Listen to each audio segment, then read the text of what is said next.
अस्सलाम वालेकुम viewers. Urdu library 7890 से खुश आमदीद। आज आपको एक उड़ने वाले हाथी का किस्सा सुनाऊंगी जिसकी वजह से गांव वालों को उनके लालच की सज़ा मिली। चलें सुनते हैं। एक दफ़ा का जिक्र है कि किसी गांव में बहुत ही गरीब धोबी रहता था। कपड़ों की धुलाई के साथ साथ उसे आसमान को करीब से देखने का बहुत शौक़ था। वो और उसकी बीवी रोज़ धोबी घाट पर कपड़े धोने जाते थे। एक रोज़ जब उसकी बीवी कपड़ों को सुखा रही थी, उसकी नज़र आसमान पर पड़ी। क्या देखती है कि आसमान से एक हाथी उड़ता हुआ ज़मीन पर उतर रहा है। जैसे ही वो ज़मीन पर उतरा तो वो गायब हो गया।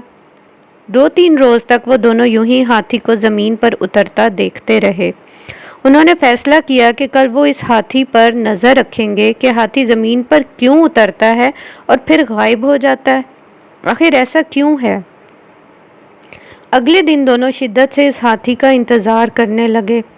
आसमान पर बार बार नज़र दौड़ाने लगे। आखिर उनको आसमान से हाथी ज़मीन पर उतरता नज़र आ ही गया। दोनों उसके पीछे चल पड़े। हाथी गन्ने के खेतों में घुस गया और खूब पेट भरकर गन्ने खाने लगा। हाथी का पेट भरा और उड़ने की तैयारी करने लगा। जैसे ही उसने उड़ान भरी, दोनों मियाँ बीवी ने भी हाथी की दुम पकड़ ली और हाथी के साथ उड़ने लगे।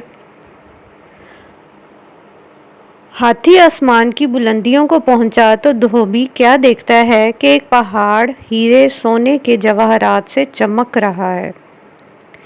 यूं लग रहा था जैसे कोई अपना खजाना यहाँ छोड़कर भूल गया है। दोनों मियाँ बीवी की आंखें खुली की खुली रह गईं। आखिर हाथी पहाड़ पर उतर गया।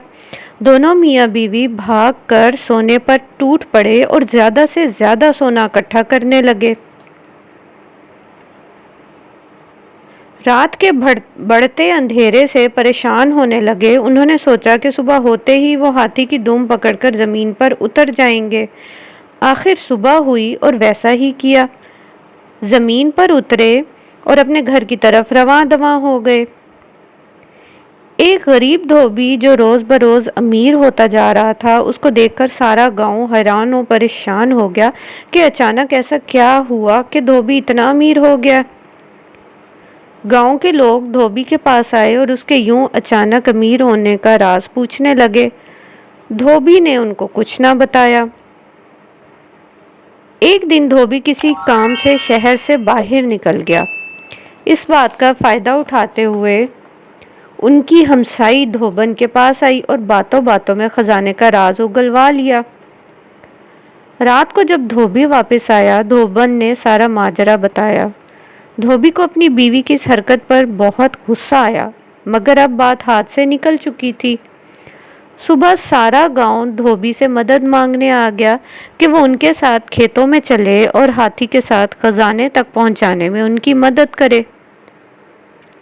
ये सब सुनने के बाद धोबी के दिल में लालच पैदा हुआ कि वो उनके साथ जाके और खजाना इकट्ठा करके लाएगा। ये सोचकर वो उनके साथ जाने के लिए राजी हो गया। अगली सुबह सारे गांव वाले खेतों की तरफ निकल गए और आंखें आसमान पर जमाए बैठे थे। हाथी ज़मीन पर उतरा और गन्ने खाने लगा। सब गांव वाले इस ताक में थे कि जैसे हाथी गन्ने खा के फारिग होगा तो सब उसकी दुम पकड़कर उस खजाने तक पहुंच जाएंगे। जैसे ही हाथी उड़ने लगा, सबने उसकी दुम पकड़ ली। धोबी सबसे आगे उसकी धुम पकड़े हुए था और यूं उसके पीछे एक लंबी कतार में पूरे गांव वाले एक दूसरे को पकड़े उड़ते चले जा रहे थे।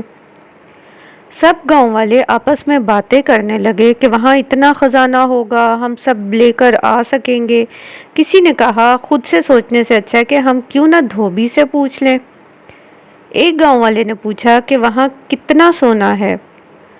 धोबी खजाने की लालच में गांव वाले के साथ चल दिया था। दुम को छोड़ते हुए हाथों को फैलाकर कहने लगा, इतना ज़्यादा।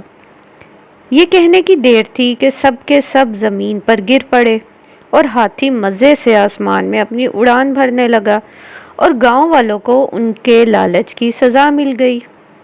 जी दोस्तों, तो देखा आपने कि ज़्यादा लालच के चक्कर में وہ تھوڑے سے بھی ہاتھ دھو بیٹھے۔ کہانی پسند آئی ہو تو لائک کیجیے گا، اردو لائبریری 7890 کو سبسکرائب کیجیے گا اور کسی کو آگے شیئر بھی کر دیجیے گا۔ اللہ حافظ۔